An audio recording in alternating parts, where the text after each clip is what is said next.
নমস্কার বন্ধুরা, আমি আবার চলে এলাম আপনাদের কাছে। গীতার রান্নাঘরে সবাইকে স্বাগত জানাচ্ছি। আমি আজকে আরেকটা নতুন রেসিপি আপনাদের সঙ্গে শেয়ার করব। নতুন কোনো কিছুই নয়, সবই পুরনো, সেগুলোই আমরা বারবার করে রিপিট করতে থাকি। আর এটা এমন একটা রান্না যেটা আশা করি সবার খুবই ভালো লাগবে এবং বাঙালির একটা ট্র্যাডিশনাল রান্না বলতে পারেন। আসুন তাহলে রান্নাটা শুরু করা যাক। প্রথমে আমি ডালটাকে সেদ্ধ করে নেব। তার জন্য ডালটাকে প্রথমে শুকনো খোলায় ভেজে নিয়েছি, মানে তেল ছাড়া ভাজবো। সরি, ক্যামেরাটা অফ হয়ে যাওয়াতে আমি ওইটাকে মিস করে গেছি। আর পরিমাণ মতন জল দিয়ে তারপর ঢাকা দিয়ে ডালটা আমি সেদ্ধ করেছি। এটা 12 থেকে 15 মিনিটের মধ্যেই ডালটা সেদ্ধ হয়ে গেছে। আপনারা যদি চান এটা কুকারেও সেদ্ধ করে নিতে পারেন। এবার আমি মাছের মুড়োগুলোকে ভেজে নেব। কড়াইতে আমি 4-5 চামচ মতন সর্ষের তেল দিয়ে দিলাম। তারপর মাথাগুলো দিয়ে উল্টে পাল্টে ভেজে নেব। এখানে আমি কাতলা মাছের মুড়ো নিয়েছি, আপনারা চাইলে রুই মাছের মুড়ো দিয়েও করতে পারেন। আর এইভাবে হালকা ব্রাউন কালার হয়ে আসলে আমি মুড়োগুলোকে তুলে নেব। আর বাকি যেটুকু বাকি আছে সেটাও ভেজে আমি রেডি করে নেব। মাছের মাথাগুলো ভেজে আমি ডালের মধ্যে দিয়ে দিয়েছি। এবার পরিমাণ মতন ডালের মধ্যে গরম জল দিয়ে দিলাম। এরপর আমি স্বাদ মতো নুন আর হলুদ গুঁড়ো দিয়ে দেবো।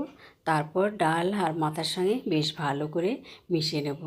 এবার ডালটাকে আমি 4-5 মিনিট হতে দেব আর গ্যাসের ফ্লেমটাকে হাই করে দেব। আমি এখানে কিছুটা চিরা কাঁচা লঙ্কা দিয়ে দিলাম। আপনারা আপনাদের পছন্দ মতন ঝালটা দেবেন। এবার আমি ডালটাকে ফোড়ন দিয়ে দেব। তার জন্য কড়াইতে 2 চামচ সর্ষের তেল গরম করে নিলাম। এর মধ্যে দিয়ে দেব 2টো তেজপাতা। তেজপাতাটা 4-5 সেকেন্ড ভেজে নিয়ে দিয়ে দেবো 4-5টা শুকনো লঙ্কা।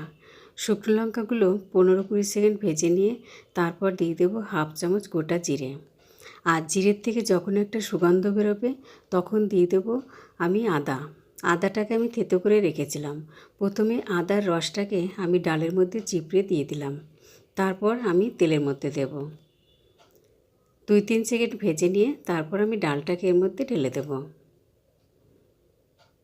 বন্ধুরা, আমার চ্যানেলটা যারা সাবস্ক্রাইব করেছেন তাদেরকে অসংখ্য ধন্যবাদ। আর যারা এখনও আমার চ্যানেলটা সাবস্ক্রাইব করেননি তাদেরকে অনুরোধ করব আমার চ্যানেলটা সাবস্ক্রাইব করে নিয়ে আমার চ্যানেলের নতুন বন্ধু হয়ে যান।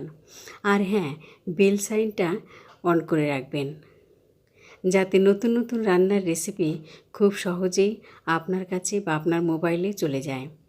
এবার আমি হাতা দিয়ে কিছুটা মাথা আমি ভেঙে দেব। এতে ডালের টেস্টটা আরও বেশি বেড়ে যাবে। এইভাবে আমি আরও 3-4 মিনিট জ্বালিয়ে নেব। এরপর আমি এর মধ্যে 1 চামচ জিরের গুঁড়ো আর 1 চামচ ধনের গুঁড়ো দিয়ে দেব। এই মশলাগুলো আমি বাড়িতেই তৈরি করে রাখি।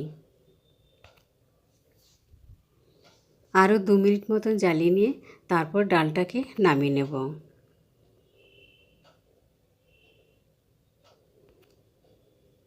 এটা গরম গরম ভাত দিয়ে খেতে কিন্তু অসাধারণ লাগে। এটা হলে আর কিছু দরকারই হয় না, এতেই পুরো ভাতটা খাওয়া হয়ে যায়। আর আমি একটা টিপস আপনাদের সঙ্গে শেয়ার করি। আমাদের ভালো থাকার জন্য আমরা সারাদিন হাইড্রেশন মানে জল সারাদিন কতটা খাবো। আমাদের সায়েন্টিফিক ওয়েতে বলা হয় যে 20 কেজিতে 1 লিটার জলের দরকার। 70% আমাদের বডিতে জল থাকে। তবু কিন্তু আমাদের একটু জলের অভাব হলে আমাদের বিভিন্ন রকমের সমস্যা হয়। কিন্তু অ্যাভারেজ মোটামুটি 3 থেকে 3.5 লিটার জল সবারই খাওয়া উচিত। যখনই জলের অভাব হয় শরীরে তখনই আমাদের মাঝরাত্রে অনেক সময় দেখা যায় হার্ট অ্যাটাকটা চলে আসে। ওই জন্য শোয়ার সময় অবশ্যই 1/2 গ্লাস জল খেয়ে শোবেন। ব্যাস, আমার রান্নাটা কমপ্লিট হয়ে গেল। এবার আমরা এটা পরিবেশন করব। আর হ্যাঁ বন্ধুরা, নিজের জন্য টাইম দিন, নিজে ভালো থাকুন আর মন খুলে হাসুন। আমার এই রান্নাটা আপনাদের কেমন লাগলো?